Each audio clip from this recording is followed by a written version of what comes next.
What's your sense about India-Sri Lanka relationship? You have met many top Indian ministers during your visit. The Indo-Sri Lanka relationship, which has spanned across many decades, the historical, cultural links bind us together. And it is our fervent and sincere belief that the future prosperity and progress of both our countries are inextricably linked. As such, we would always encourage and support better linkages and relationships spanning all sectors and ensure that this relationship results in both our countries achieving their national objectives. Economically also, there have been a lot of engagement.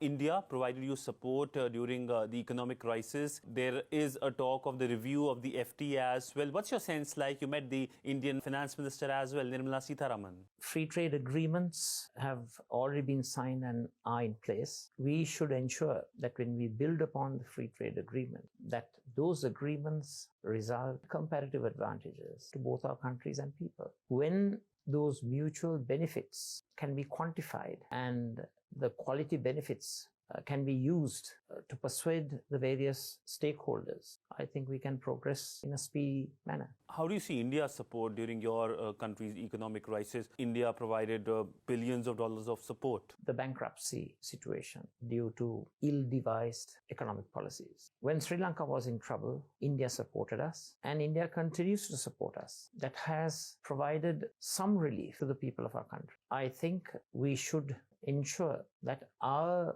roadmaps go hand in hand to bring about prosperity for the people, prosperity for the country, ensure the connectivity is strengthened, and we will support that approach. What's your sense on security dimension? Because a famous quote exists that India's security is linked with Sri Lanka's security, Sri Lanka's security is linked with India's security. What's your sense like if we have a potential government led by you in the future, what will be your message to New Delhi? From our perspective, security is established through perpetuation of peace. And we must have a much broader definition of security. It is not just politico-military security. Within that broad definition, in the name of peace building, if one can cooperate, come to understanding from recent events, we see that there has been some normalization of relations between India and China. So that is good. That is good for peace. But as far as Sri Lanka and India is concerned, we have a special relationship. That special relationship has to be enhanced, has to be promoted and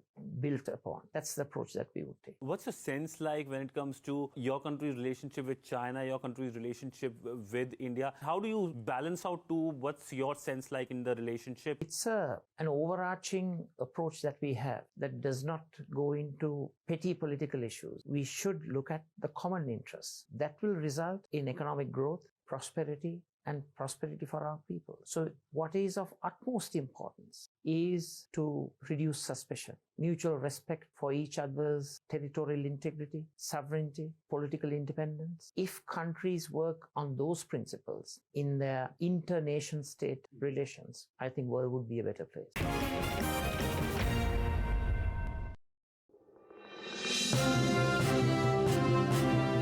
දැන්ම subscribe කරන්න.